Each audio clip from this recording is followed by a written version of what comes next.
పోరాటం దేవునిదైతే నాకేలారాటం.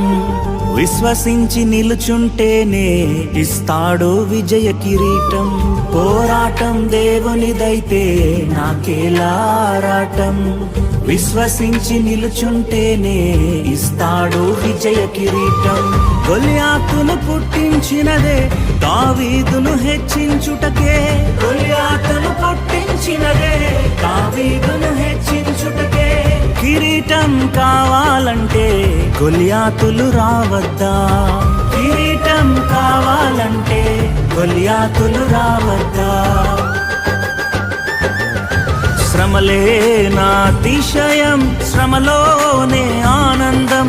శ్రమలయందే ఉత్సాహం, విశ్వాసమే నా బలం. శ్రమలే నా అతిశయం, శ్రమలోనే ఆనందం. శ్రమలయం